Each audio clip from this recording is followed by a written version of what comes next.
Welcome to IS Strategic Advantage. Again, we're going to think about information technology in another way, as does it give us a competitive advantage, or can we use it or utilize it to give us a competitive advantage as a business entity? As a prospective manager, you need to think of it as more than just technology, more than just software, more than just applications, more than just machines that take data and turn it into useful information. That's certainly a great way to leverage it and to use it into all business concerns. But here we can look at information technology and the systems that run on it and use it as a competitive resource, a resource for developing a competitive edge, enabling the business to compete in the world. And it brings a lot of resources together at one time, and it's certainly a capital expenditure to buy these information systems and to network them and all of the software and the licensing, et cetera, certainly an investment. But what if this could do more than just be another investment, something you have to have? It becomes a competitive tool. So the strategic role of information systems involves using the technology to develop products, services, and capabilities that will give your company strategic advantages over the competitive forces it faces in the global marketplace. Now, that's a big way to think about it. This creates strategic information systems. Strategic information systems. Information systems that support or shape the competitive position and strategies of an enterprise. So you have strategic information systems that can utilize existing systems like TPS and MIS and DSS to help you be competitively advantaged rather than competitively disadvantaged. So you can see what that means in a way by looking at the graphic that shows strategy of offensive, defensive, and cost justified and centralized. These are like categories or ways of slicing and dicing, if you don't mind, this idea of a competitive information system and using the technology and the software applications to give you an edge. So, and these are in levels. So look at it as level 1, level 2, level 3, level 4, level 5. We're talking more about breaking business barriers, because you can think of doing business in the world as actually having barriers too. There's barriers to entry in any kind of business, but there are barriers in cultures, for example.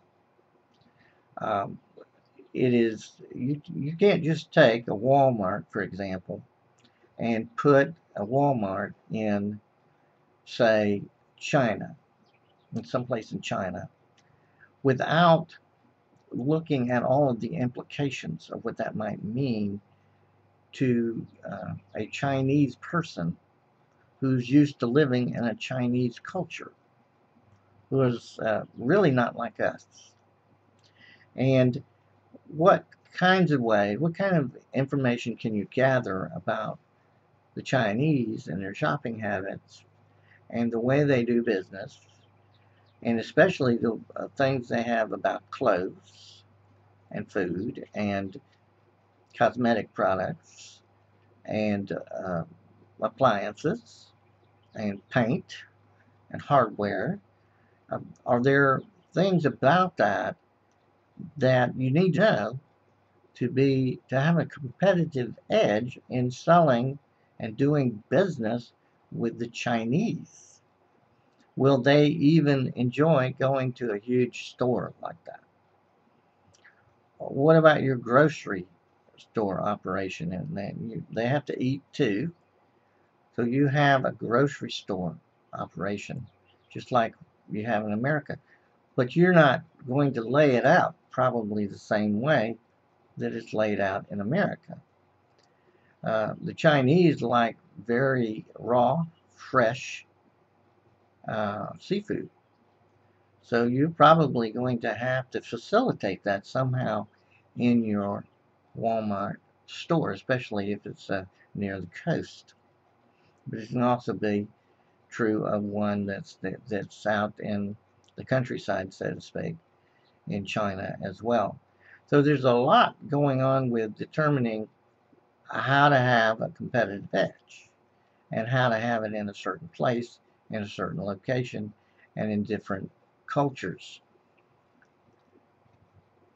It is not necessarily obvious how this works and what you do to make sure that your competitive edge is appropriate to the circumstance in which you're applying it.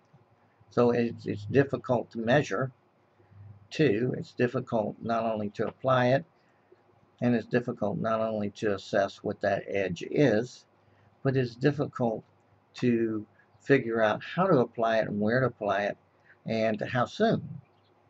It may have to be gradually introduced, because you introduce it too fast, too quickly, it may not work very well at all. Let's look, for example, like telecommunications links between the computers of traveling salespeople and those at regional sales offices. They can be used to transmit customer orders, of course, thus breaking geographic barriers. Well, that makes a lot of sense, and that's easier to see. You're going to have point-of-sale terminals and an online sales transaction processing network that can break issues with time barriers and location. But again, are you going to have people willing to use those technologies and use those systems to do business with you?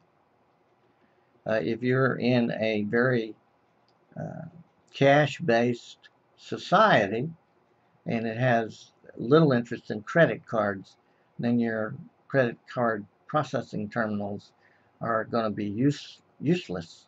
And there are some of those that are still left in the world. Most people might want to just use cash in certain places in the world, and therefore you have to take that into consideration. So there's things to do with geographic location, things to do with cultures, things to do with how people actually do business in the area of the world in which you're working. And establishing your competitive edge is not just how the product looks or how the product feels. It has to do with actual transactions, actually how you are going to do business there. There is also re-engineering business processes. Now this is a big thing too, because you're focusing here on more than just having, say, efficient equipment or a better way to transact a credit card. Here you're looking at business operations, but you're also going to like reimagine it, re-engineer it, or redesign it. But this could be understood more in radical terms, because it might mean revamping how you're doing business already. And if you revamp it, then you've got to also consider how to get people trained and how to get them to accept the new way of doing business, those people that work for you and work in the company. So you've got things to do with cost, quality, speed, and service.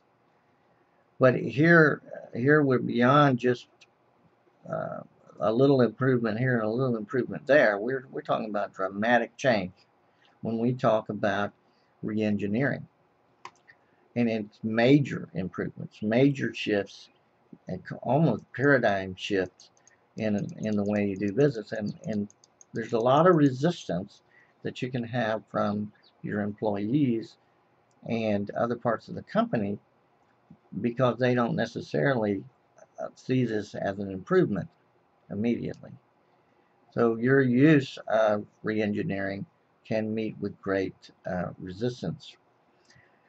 Potentially, though, you can have great payback.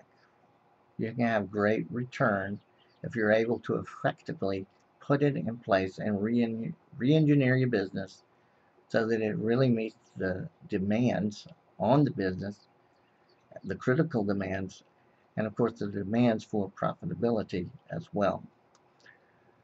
Let's think of re-engineering as a tool. It's a method for major, dramatic, crucial, critical improvement in your business. There's business quality. How do you use computers and the data they produce, the information they give you, to keep improving quality? Because quality is a big selling point. People like, when they spend their money, they like to get quality. And if you can always be improving your quality and your customers are able to see that and appreciate that about your products and services, then you're always going to be effective with where you're going to be as a business. You've probably heard of TQM, Total Quality Management, and that's one version, that's one strategy for doing just that. It's been around for quite a while.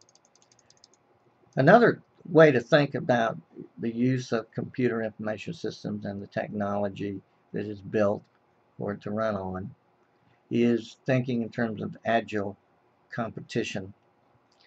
And here, again, we're looking at it especially in terms of the way in which we compete globally today and all of the demands that comes with that. The niche market products, the services that are individualized, short-lived, and information-rich and exchanged today. That's the type of product we have. We don't have information-poor products anymore. We don't really have a standardized product or a long-lived product. We really have products that are in need of constant development and redevelopment in order to remain competitive or agile, as the word implies. Agility and competitive performance is the ability of a business to prosper under rapidly changing, continually fragmenting global markets for high quality, high performance, customer configured products and services. That's right out of the material. So agile competition needs to have a lot of real-time data, a lot of nuance and sensitivity to changes in the marketplace that can be easily spotted quickly, and corporations can respond to it quickly too. They have to be agile. They can't be like elephants in the marketplace, established, strong, always there, so to speak. They have to be more like leopards and gazelles or cheetahs. They have to move around quickly and they have to respond quickly to what is happening around them in the global marketplace. Then you have virtual organizations too. Here you're virtualizing your organization, and this is incredibly competitive in many ways. It enables executives, engineers, scientists, writers, researchers, and other professionals from around the world to collaborate on new products and services without ever meeting face to face. That's virtualization.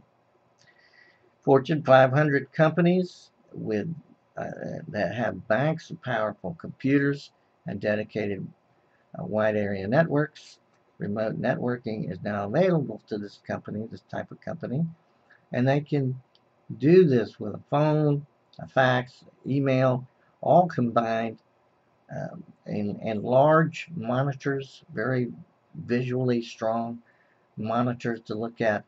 So this becomes a real competitive edge in itself, because it makes the ability of people, all the people responsible for the product and service, to adapt to these changes, communicate these changes, to be opportunistic too, to see the possibility of an opportunity and to respond to it, and also to be look at things in terms of real excellence in delivery and in commitment to excellence, and of course to develop the technology that can handle it and make that possibility continue to grow and develop. It's also, it's borderless, there are no barriers, and it's trust based. It's based on the input, confidence, and ability of people to work together in teams to achieve a fantastic end. So again, I thank you for attention of Foundations of Information Technology.